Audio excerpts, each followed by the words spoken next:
Ay mga kamuyang, ito'y panibagong vlog tayo ngayon.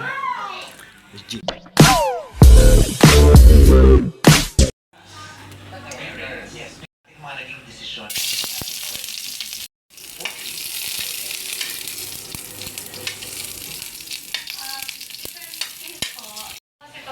Para mag-set po ng standard.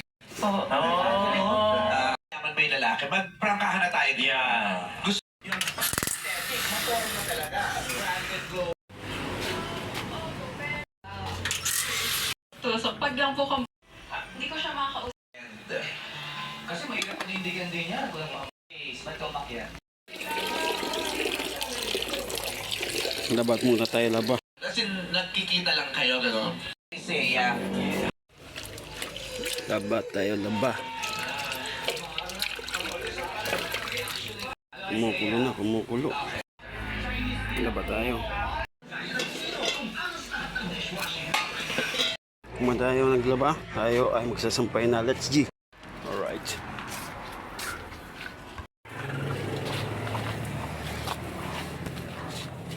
Bulkas na kita. Let's G. With the first ever triple power. Na ito ang makakapagpapagpapagpapag po ng Yung mga kamuyang, ito ang bagong regalo. Ano man ito? Ano nito? Nakaputi ang regalo. Picture. Ay, yung picture. Pati ayaw ko. Ay, ito. Uy, namin na uli. Uli. Salamat sa Dunkin Donut. Pero untos. Sige, three. Sige. Thank you. Aking salsa. Alright. Okay? Ini ka na. Isa lang. Ini ka lang. 3 in 1. Bye-bye. Okay. Alright. Ibigay ngayon si Ate May ng Dunkin Donut umorder para kay Karkal sa kanyang recognition kahapon. Yung po kanyang regalo. Miss G! Waray gasolina. Prototypes, artistic Ano, figurines. dapat kasi namin. Student, mostly mga university. Hati mo.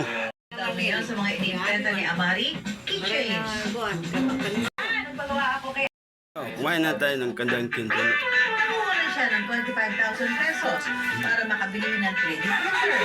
Ito niya raw ito galing sa naunang negosyo.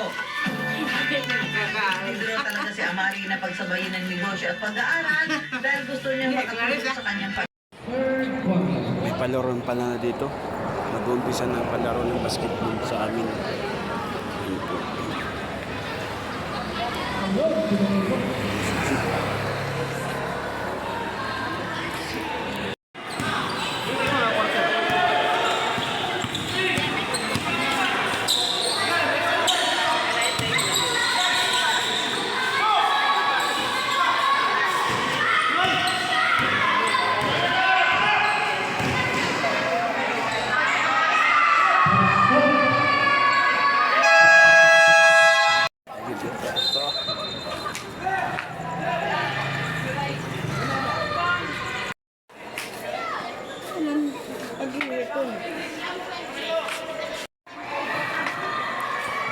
Sunod.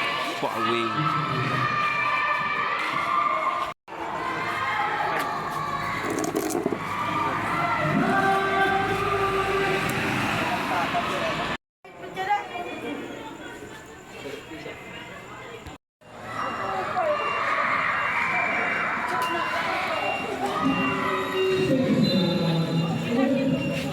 Yes, tapos na maglaro.